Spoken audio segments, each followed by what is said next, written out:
Shalom, salam, damai sejahtera dalam kasih Tuhan. Jumpa kembali di Pagi Menyapa. Saudara, hari ini hari Rabu menjelang peristiwa penyaliban. Dan saya mengajak kita untuk membaca bagian yang penting, yaitu tentang Yesus memperingatkan Yudas.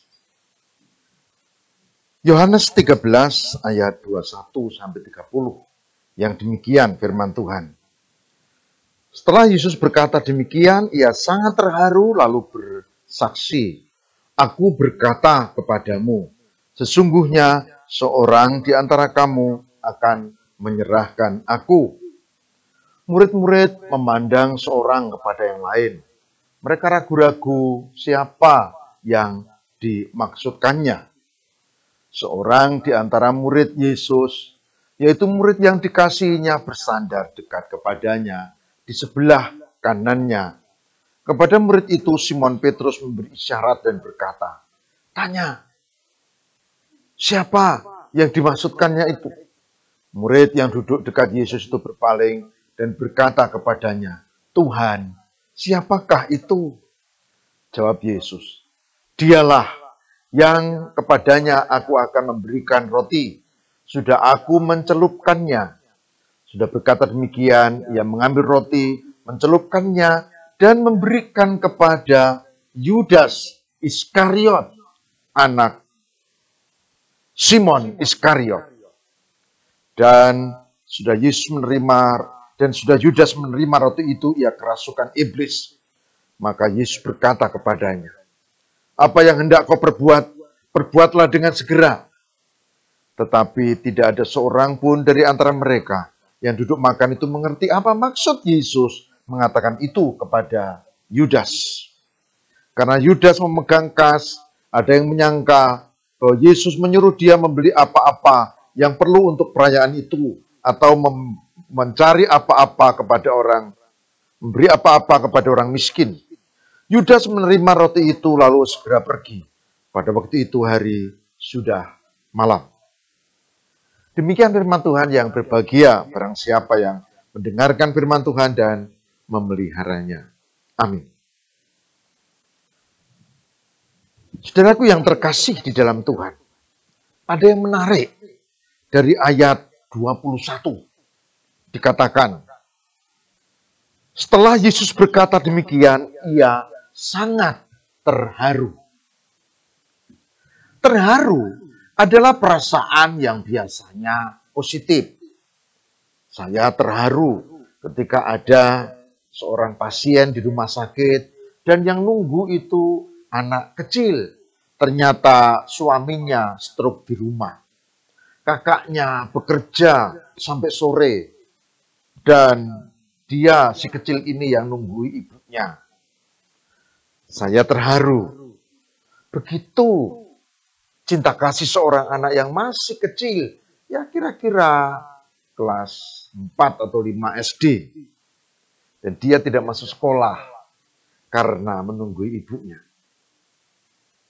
Saya juga terharu ketika ada seorang ibu yang ditinggal mati oleh suaminya dengan 4 orang anak, dan dia bekerja keras untuk mencukupi kebutuhan, dan si ibu ini bersaksi, "Saya hanya bisa ke gereja, tidak bisa PA, sebab kalau pagi itu nyuci di keluarga sana, siang nyetrika di keluarga sana, menjelang sore pindah bersih-bersih di keluarga sana, agak malam dia harus segera pulang nyetrika lagi. Jadi tiap hari dia penuh, tapi kalau minggu dia ke gereja." Dia katakan, "Ini yang harus kami lakukan, Pak, supaya kami bisa hidup."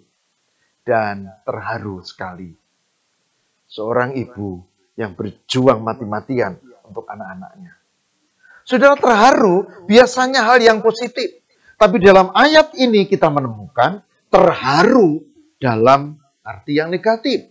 Yesus terharu karena dia tahu ada muridnya yang dipilihnya, muridnya yang dikasihi, yaitu Yudas Iskariot, akan mengkhianati dia. Kita baca ayat 21. Ia sangat terharu Lalu ia berkata, "Aku berkata kepadamu," dia berterus terang, "sesungguhnya seorang di antara kamu akan menyerahkan aku." Terharunya bukan positif. Terharunya karena berduka, karena beban, karena sedih. Dia tahu bahwa ada muridnya yang akan menyerahkan dia. Dan Yesus memperingatkan Yudas dengan banyak. Salah satunya dengan sindiran ini. Dan nanti dengan satu tindakan kasih. Petrus, kita baca di sini, berbisik pada si Yohanes. Tanya guru, siapa dia?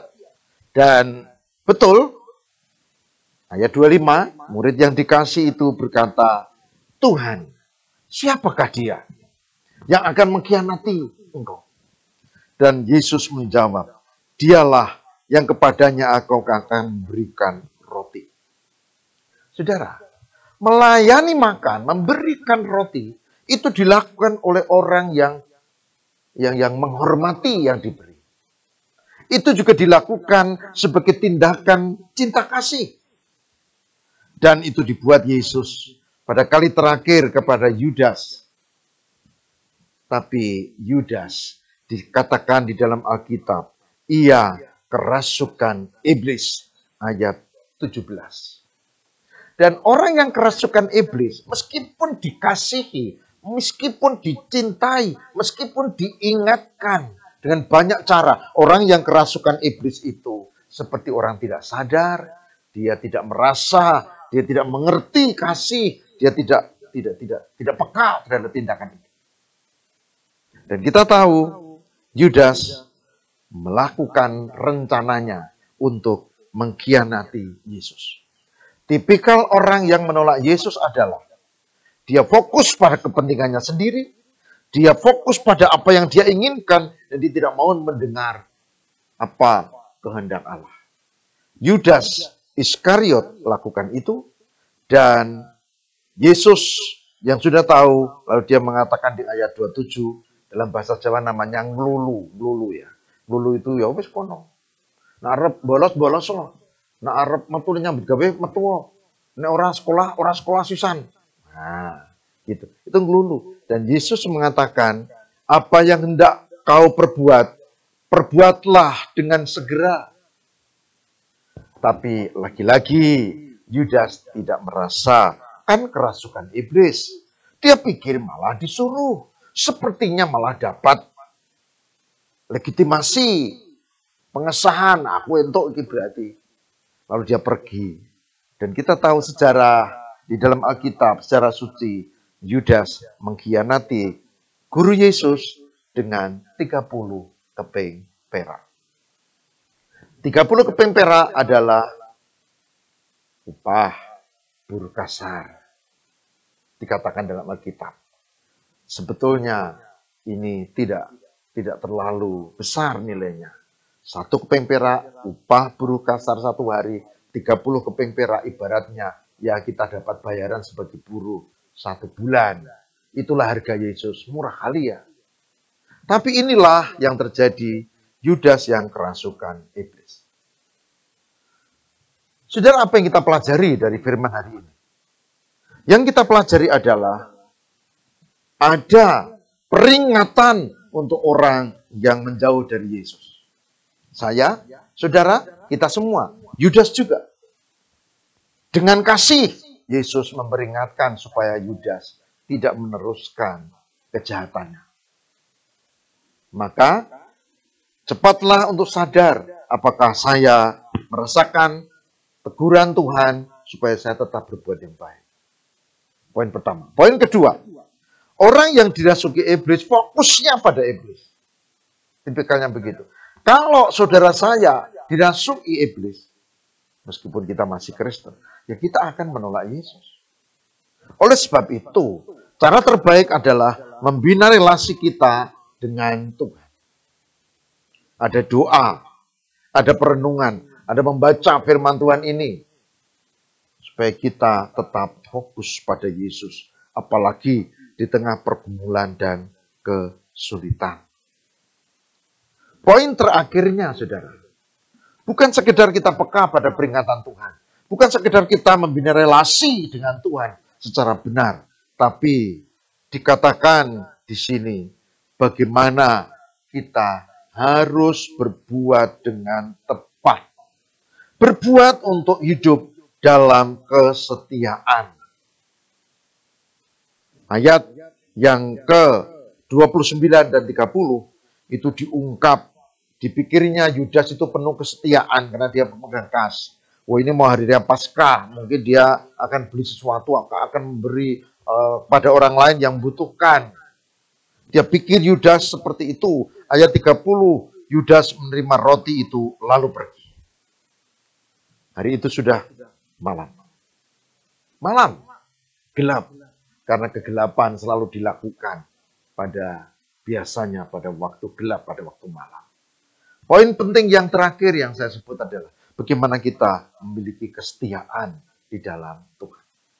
Saudara, selamat mempersiapkan diri untuk menyambut Hari Raya, Kamis Putih, Jumat Agung, dan Sabtu Sunyi, kemudian Hari Raya Paskah.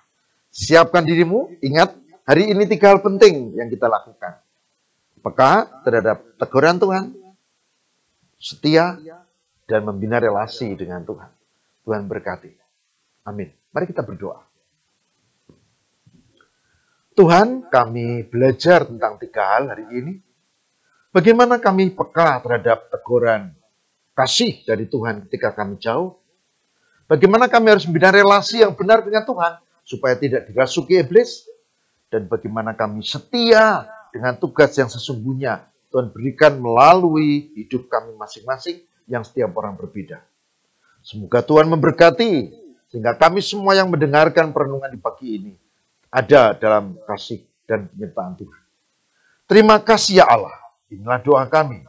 Demi Kristus pengantara kami. Haleluya. Amin.